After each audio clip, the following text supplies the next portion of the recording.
School জীবন থেকেই এনায়েত কবির বই ভালোবাসতেন প্রতিদিনের পত্রিকা সংগ্রহ করতে।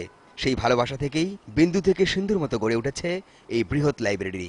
অবসর জীবনেও উত্তরার নিজ বাড়িতে দিনরাত কঠোর পরিশ্রম করছেন এই লাইব্রেরির পরিধি বাড়ানোর কাজে। স্কুল লাইফে ওই রিডার ডাইজেস্ট পড়তাম, টাইম ওগুলি পড়ে কিছু কিছু বই পড়ে আমি ফেলতাম না, ও রেখে দিতে একটা পর্যায়ে কলেজের আগে নটরডেম কলেজে আমি ছিলাম, অনেক হয়ে গেছে, তখন ভাবলাম একটা গ্রামে লাইব্রেরি দিয়ে দেবো। অ্যাকচুয়ালি আমি প্ল্যান করে যে এটা করেছি তা না, এটা সত্যি কথা বলতে রাখতে রাখতে জমে গেছে, এখন দেখি 30 টনের বেশি হয়ে গেছে।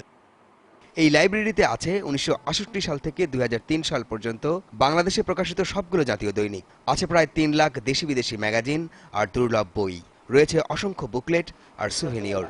শখের বশে এলোমেলোভাবে নয়, কারো সহায়তা ছাড়াই নিজের মেধায় আধুনিক গ্রন্থাগারের সকল নিয়মনীতি অনুসরণ করেই পরম যত্নে গড়েছেন অবিশ্বাস্য এই সংগ্রহশালা।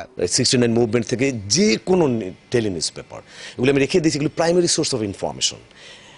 একটা পর্যায়ে প্রাইমারি সোর্সগুলি খুব ইম্পর্টেন্ট, এই ভেবে আমি রেখে দিয়েছি। বই ম্যাগাজিনের পাশাপাশি দেশি বিদেশি মুদ্রা, ডাক টিকেট, আছে অমূল্য অনেক ছবি। বিভিন্ন দেশের শিল্পকর্মের দুর্লভ সংগ্রহ সমৃদ্ধ করেছে তার লাইব্রেরিকে। শুধুমাত্র ব্যক্তি উদ্যোগে প্রতিষ্ঠিত এই লাইব্রেরিটি সমাজের অনেক মানুষেরই উপকারে আসতে পারে।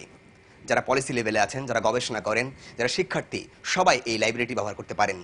ব্যক্তি উদ্যোগে প্রতিষ্ঠিত হলেও এই লাইব্রেরিটি এখন উন্মুক্ত হচ্ছে সবার জন্য। রাশেদ মেহেদী, 21 টেলিভিশন, ঢাকা।